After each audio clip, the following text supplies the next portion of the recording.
तो मैंने देखा बहुत सारे स्टूडेंट्स स्टार्ट तो कर देते हैं, बीच से 2 साल हो जाते हैं पढ़ते पढ़ते, कहते हैं सिलेक्शन के लिए ट्राई कर रहे हैं, लेकिन बच्चे ट्राई करने से नहीं होगा ना। You have to give your 100% for that, otherwise you are on the same level. For example, अगर आप किसी चीज़ के लिए आप लग रहे हो, ठीक है, अगर आप किसी चीज़ के लिए प्रिपरेशन कर रहे हो,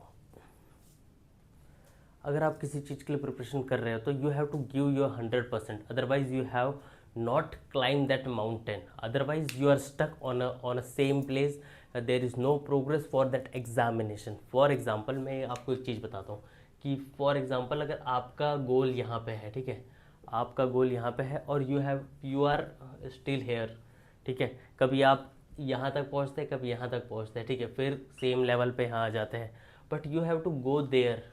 आपका टारगेट ये है पर आप यही आसपास झिलमिल झिलमिल होते हैं, तो भाई क्या रीज़न है? आपको आपको समझ आना चाहिए कि आप अगर एक्स्ट्रा एफर्ट नहीं मारेंगे, अगर आप एक्स्ट्रा प्रैक्टिस नहीं करेंगे तो आप वही स्टक हो जाएंगे। आपको अपने माइंड से खेलना है, अपने माइंड से सोचना है कि भाई मैं कैसे क्रैक कर सकता हूँ एग्ज़ाम। दूसरे लोगों ने भी किया है, आप वही 3 साल से सेम प्रैक्टिस सेम एग्जामिनेशन। भाई you have to change your way of learning, you have to give. जैसे कि अगर आपसे भाई मॉक नहीं देना हो पा रहा है तो मॉक दो, अगर आपसे पढ़ना नहीं हो पा रहा तो भाई पढ़ो। आपको वो चीज़ करनी है जो मैंडेटरी है, अगर आप नहीं करोगे तो भाई वही रह जाओगे। दूसरे लोग क्यों आगे बढ़ रहे हैं? वो छोटी छोटी गलतियों को देख रहे हैं कि कहाँ गलती हो रही है। अगर जैसे आपसे अगर डाइस का एक क्वेश्चन नहीं हो रहा है, एसएससी में डाइस की बहुत इंपॉर्टेंस है, या किसी भी गवर्नमेंट एग्जामिनेशन में अगर आपसे कोई आपने अगर कोई मॉक दिया, आपने देखा कि वो क्वेश्चन नहीं बन रहा है, वो रिपीटेडली नहीं बनेगा। अगर वो नहीं बन रहा है तो your prime motto is you have to solve that question. उस टॉपिक को सबसे पहले कवर करो। वो टॉपिक आपको दो दो नंबर दिलाएगा और वही 2 नंबर आपको आपकी रैंक और ऊपर कर देगा। 2 नंबर सीधे 20,000 के ऊपर चला जाता है।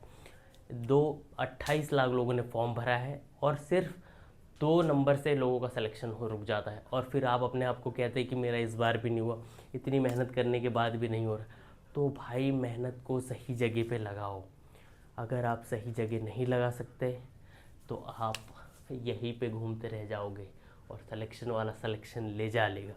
तो अगर आप चाहते हो कि आपका सिलेक्शन हो तो भाई उस 2 नंबर के लिए जाओ जो आपके हर बार मॉक में गलत हो रहे हैं, या फिर अगर आपने कोई प्रीवियस एग्ज़ाम दिया है उसकी आंसर की में आपने देखा है कि वो एग्ज़ाम में वही क्वेश्चन गलत हो रहा है। तो सीधा सिंपल सा कॉन्सेप्ट है कि सबसे पहले उस क्वेश्चन को बनाना है। आपको अगर कोई बैटल निकालना है तो आपको छोटे छोटे चंक में अपनी बैटल लड़नी पड़ेगी। आप अपने 200 नंबर के क्वेश्चन को 200 नंबर के क्वेश्चन को आपको छोटे छोटे चंक में डिवाइड करना है कि पहले 200 को 4 पार्ट में डिवाइड करोगे आप, 50 50 50। आपने 4 50 × 4 किए, फिर उसके 10 × 5। तो ऐसे में एग्ज़ाम क्रैक होगा भाई। अगर आप सोचोगे कि एक ही बार में 200 ला लूँ, तो जो कि पॉसिबल नहीं है।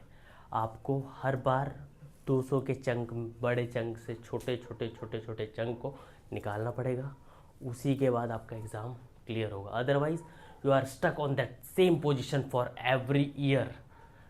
nobody help you to clear the examination. You are your own hero and you are your own villain. Until you are not practicing, you are stuck on the same. So my suggestion is for you, you have to go and prepare for that one question that are always gives you negative marks, और एक जो question गलत होता है वो आपके 2.5 marks लेके चला जाता है, और वही 2.5 मार्क्स आपका सिलेक्शन से आपको दूर कर देते हैं। तो भाई दूर नहीं होना है, 2 नंबर का एक क्वेश्चन करना है और एक क्वेश्चन आपको सिलेक्शन के पास ले जाएगा। अगर आपके हर बार कोई ना कोई टॉपिक अगर गलत हो रहा है तो सबसे पहले आप उस टॉपिक को बनाएंगे और वही टॉपिक आपका सिलेक्शन कराएगा। तो कॉन्सेप्ट सीधा सा यही है, prepare that every chunk and every chunk makes your meal, and that meal gives you selection and selection gives you goal. So भाई सीधा सा सिंपल है, पढ़ना है, नो एक्सक्यूज़। ओके, जय हिंद।